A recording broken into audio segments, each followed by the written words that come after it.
आज मैं आप लोगों को बताऊंगा दुनिया की सबसे बड़ी उलझन से परे कि कोई भी चीज याद कैसे करें, एक बार पढ़ने पर वह चीज हमको याद हो जाए।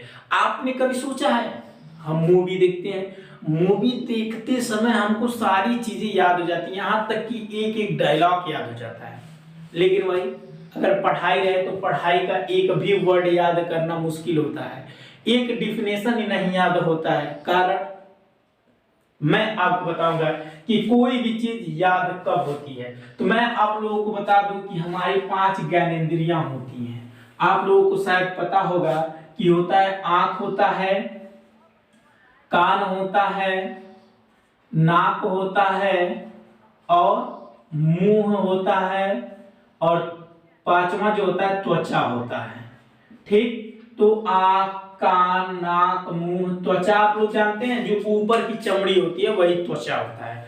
ठीक है, तो त्वचा, अगर देखिए जब हम लोग मूवी देखते हैं तो आंख हमारा काम करता है, ये हमेशा वह तत्पर रहता है, आंख हमारा काम करता है, कान भी काम करता है, और जैसे मूवी में सिचुएशन देखा जाता है, फीलिंग देखा जाता है, तो उसी में हमारा त्वचा काम करने लगता है। और जब हमारा त्वचा काम करने लगता है, जब कभी भी 3 ज्ञानेंद्रियां हमारी एक साथ एक्टिव हो जाती हैं, तो वह चीज हमें कभी नहीं भूलेगा, वह चीज हमें पक्का याद होगा, कभी नहीं भूलेगा, कभी नहीं भूलेगा। ये 100% गारंटी लिखवा लीजिए। जैसे ही आप देखते हैं, आप गौर नहीं किए होंगे, लेकिन अगर मूवी देखते हैं तो कोई भी चाहे हीरो हो चाहे हीरोइन हो, जैसे फुल्की खाती हैं तो हमारे मुंह में क्या आ जाता है, पानी आ जाता है। जो कि क्या चीज है, हम उसमें इतना मतलब हमारी ज्ञानेंद्रियां इतनी एक्टिव हो चुकी हैं, बहुत ध्यान पूर्वक एक्टिव हो जाती हैं। और जब तीनों मतलब तुरंत हमारा त्वचा काम करने लगता है, जैसे हीरो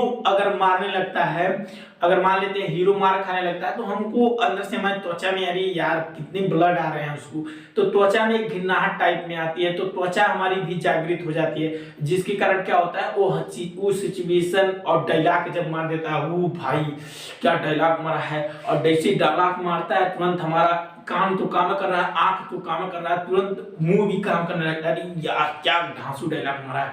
और हमारा कोई भी अगर अच्छी बात करता है तो उसमें हमारे जो ये बाल होते हैं त्वचा पर के, वो खड़े हो जाते हैं, तो इसका मतलब हमारा त्वचा भी काम कर रहा है, भाई इतना अच्छा डायलॉग। और इसीलिए क्या होता है, वह 3 ज्ञानेंद्रियां कभी भी कोई भी चीज हो, जब हमारी 3 ज्ञानेंद्रियां एक साथ एक्टिव होती हैं, वो चीज हमको कभी भी नहीं होती है। जैसे अगर हम रास्ते में जा रहे हैं, हमने शेर देख लिया, ओ भाई क्या शेर है, और जैसे शेर को देखते हैं हमारा त्वचा एकदम मतलब शरीर की जो बाल होती है खड़े हो जाते हैं, आंख एकदम काम करती है, ऊपर से मुंह, ओ भाई आओ आओ, दूसरे को बुलाने लगते हैं कि देखो यार वहां पे शेर है। तो ये सारी चीजें जब 3 ज्ञानेंद्रियां हमारी एक साथ, कभी कभी तो 5 एक्टिव हो जाती है, तो मरते दम तक नहीं बोलता है बंदा।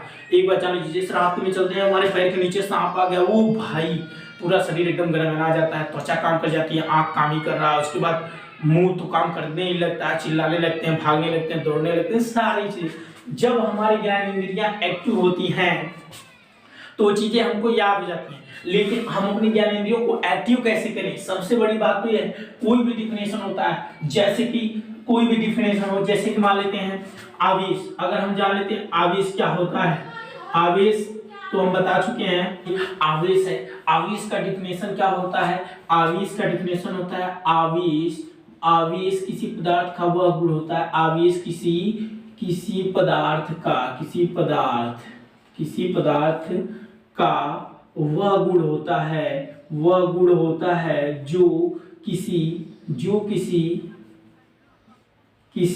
अन्य वस्तु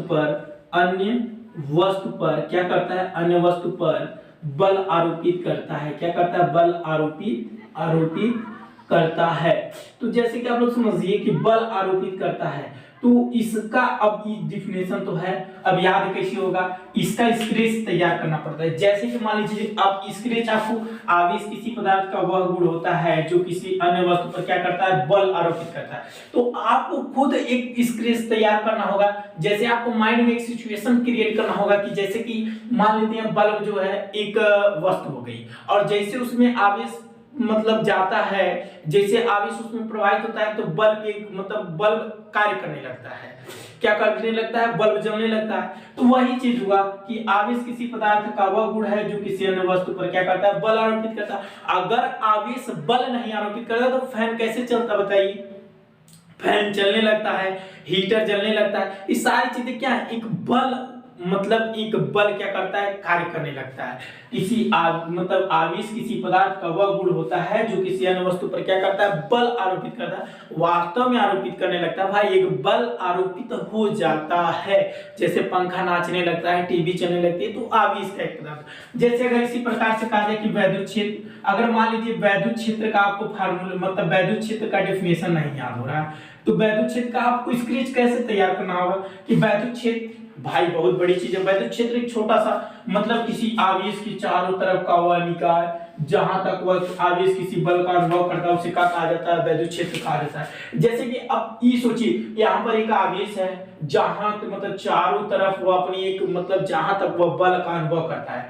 जैसे कि मान लीजिए अगर यहाँ पर एक कुत्ते को हम बांध दें एक रस्सी से, या फिर एक बैल को, बैल जानते बहुत मरकहा है, अब यह चारों तरफ जहां तक मतलब रस्सी जाएगी ऐसे गोल गोल में जाएगी, और जैसे इसके अंदर कोई आदमी आएगा उसको मार करके, जैसे यहाँ तक रहेगा तो बच जाएगा, जैसे इसके अंदर आएगा तो इसको क्या करेगा, मार करके खदेड़ेगा, तुरंत मार देगा। अर्थात जहां तक यह बल आरोपित करेगा वही इसका क्षेत्र है।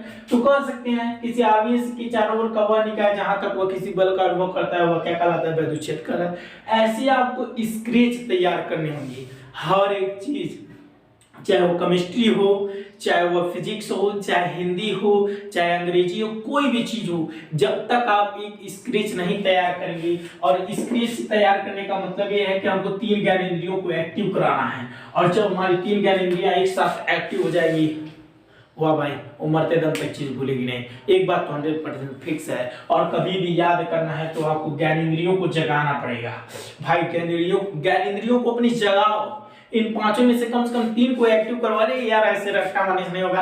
आंख काम कर रहा है, मैं पढ़ रहा हूँ, उसके बाद पढ़ते जा रहा हूँ, कान सुन रहा है। भाई तीसरा तो कोई जाग ही नहीं रहा ना, मुंह से बोल रहे हो, कान सुन रहा है, आंख काम कर रही है, लेकिन वो याद नहीं, याद होता है लेकिन बहुत कम याद होता है। कभी कभी अगर ज्ञानेंद्रियां एक्टिव हो गई, दूसरी तीसरी कोई ऐसा पॉइंट मिलकर, जैसे शायरी याद हो जाएगी तुरंत, 1-2 बार पढ़ेंगे शायरी याद हो जाएगी। क्यों? क्योंकि यहाँ पर ज्ञानेंद्रियां काम करती हैं, हमारी फीलिंग आ जाता है भाई, उसमें फीलिंग आ जाता है और त्वचा काम कर जाती है, जिसके कारण वो जल्दी याद हो जाता है।